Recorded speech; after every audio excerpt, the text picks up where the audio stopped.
Pernah nggak kalian mendengar aturan sepak bola yang begitu unik sehingga membuat kita mengeriyatkan dahi? Dari designated player di Amerika hingga pembatasan pemain asing di Asia, dunia sepak bola penuh dengan regulasi tak terduga yang membentuk permainan indah ini.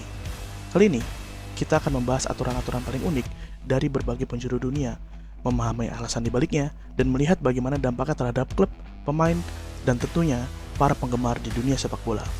Yang pertama ada Designated Player Rules di MLS Amerika Serikat. Bayangkan, sebuah aturan yang memungkinkan klub memanggil bintang dunia seperti memanggil penyihir yang keluar dari topi. Inilah Designated Player Rule atau yang disingkat DP Rule. Aturan ini lahir dari kebutuhan mengatasi keterbatasan sistem salary cap.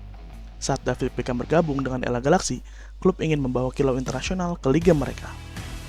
Latar belakangnya, pada tahun 2007, Major League Soccer atau MLS memperkenalkan DP Rule ini yang dikenal sebagai David Beckham Rule. Aturan ini memungkinkan setiap tim untuk merekrut hingga 3 pemain dengan gaji yang melebihi batas gaji maksimum, di mana hanya sebagian dari gaji tersebut yang dihitung dalam batas gaji tim. Tujuan utama dari aturan ini adalah untuk menarik pemain bintang guna meningkatkan profil liga dan menarik minat penonton. Penerapan aturan ini dimulai kedatangan David Beckham ke LA Galaxy yang menandai era baru dalam upaya MLS untuk bersaing di kancah sepak bola global. Hasil sementaranya, hingga kini, klub-klub MLS yang menggunakan aturan ini telah mencatat peningkatan signifikan dalam pendapatan komersial dan popularitas global. Meski muncul kritik mengenai kesenjangan antara klub besar dan klub kecil, sebagian besar pejabat MLS menyatakan bahwa aturan ini telah berhasil mendorong inovasi dan daya saing. Para pundit Amerika juga menilai bahwa meski terdapat kontroversi, aturan ini telah mengubah landscape sepak bola di Amerika secara positif. Lalu yang kedua, ada aturan pembatasan pemain asing di Liga Asia dan juga Australia. Di Asia dan Australia, regulasi pembatasan pemain asing berfungsi seperti penapis kopi, menyaring pemain terbaik agar cita rasa lokal tetap terjaga. Aturan ini dibuat agar bakat lokal tidak tenggelam oleh influx pemain asing dan memberikan kesempatan bagi talenta tanah air untuk bersinar. Latar belakang dari rules ini, di liga-liga Asia seperti J-League dan di K-League, pembatasan pemain asing diterapkan untuk mendorong pengembangan pemain lokal dan menjaga keseimbangan kompetisi.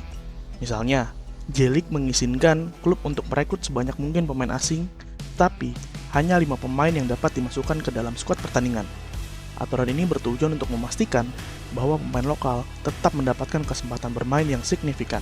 Untuk hasil sementara dari rules ini, di liga seperti J-League dan K-League, para pelatih melaporkan peningkatan performa pemain lokal dan kemajuan akademik sepak bola. Meskipun beberapa klub juga mengungkapkan tantangan dalam persaingan global, para pemain asing yang datang pun harus beradaptasi dengan sistem yang ketat, sehingga menciptakan keseimbangan antara pengembangan pemain lokal dan daya saing internasional. Yang ketiga, ada regulasi pengembangan pemain muda di negara Skandinavia. Negara Skandinavia ibarat ladang subur yang menyuburkan benih masa depan, menerapkan regulasi pengembangan pemain muda secara intensif. Klub di Norwegia dan Swedia diwajibkan mengalokasikan dana khusus untuk akademi dan infrastruktur pelatihan, sehingga pemain lokal tumbuh dari akar yang sangat kuat.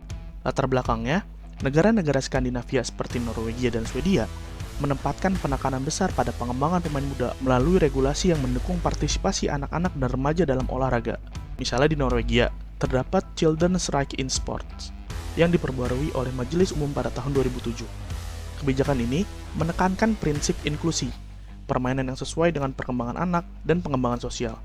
Sebelum usia 13 tahun, anak-anak bermain di klub yang memprioritaskan kompetisi lokal dengan biaya rendah dan pelatihan yang sesuai dengan tahap perkembangan mereka. Di Swedia, kebijakan serupa diterapkan untuk memastikan bahwa olahraga anak-anak dan remaja diatur sedemikian rupa sehingga mendukung hak-hak mereka dan mendorong partisipasi yang luas. Negara-negara ini secara aktif mengatur olahraga sekolah dan klub untuk menciptakan lingkungan yang mendukung pengembangan bakat muda secara holistik. Hasil sementaranya, regulasi ini telah menghasilkan sejumlah pemain muda yang tampil gemilang di kompetisi internasional. Banyak klub yang melaporkan peningkatan kualitas dan daya saing para pemain lokal yang kemudian berhasil menembus tim nasional dan Liga Eropa. Para pejabat klub memuji sistem ini sebagai model yang berkelanjutan, dan peneliti internasional pun mulai mengadopsi pendekatan yang serupa. Yang keempat, ada aturan kompetisi Liga Amatir, yaitu ada di Indonesia. Di Indonesia, PSSI telah mengukir babak baru dengan meluncurkan Liga Nusantara dan Liga 4.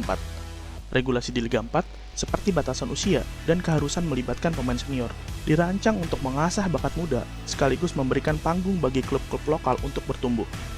Latar belakangnya, aturan ini dibuat untuk menciptakan ekosistem sepak bola yang merata dan profesional, sehingga setiap klub besar atau kecil dapat berkembang.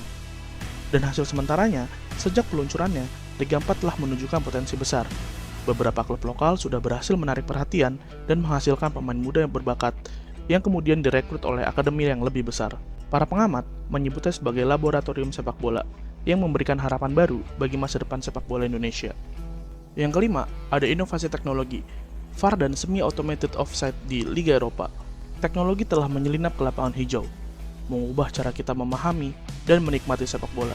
VAR kini berevolusi dengan sistem semi-automated offside, yang menggabungkan pelacakan optik dengan kecerdasan buatan, ibarat mata digital yang membuat keputusan offside lebih cepat dan akurat. Latar belakangnya, teknologi ini dikembangkan untuk mengurangi kesalahan wasit dan mempercepat proses pengambilan keputusan, sehingga pengalaman menonton menjadi lebih transparan dan adil. Untuk hasil sementara dari regulasi ini, di liga-liga top Eropa seperti Premier League, menunjukkan bahwa waktu pengambilan keputusan offside turun drastis, dari rata-rata 75 detik menjadi hanya 30 detik. Para pejabat liga dan wasit mengapresiasi konsistensi dan efisiensinya, meskipun masih ada perdebatan mengenai over-reliance teknologi ini. Itulah merupakan regulasi di dunia sepak bola yang mungkin tidak ada di negara atau benua lainnya. Apa pendapat kalian? Apakah kalian setuju bahwa regulasi ini membawa sepak bola ke level yang lebih tinggi atau justru menimbulkan tantangan yang baru? Jangan lupa like, subscribe, dan komen pendapat kalian di kolom komentar. Thank you.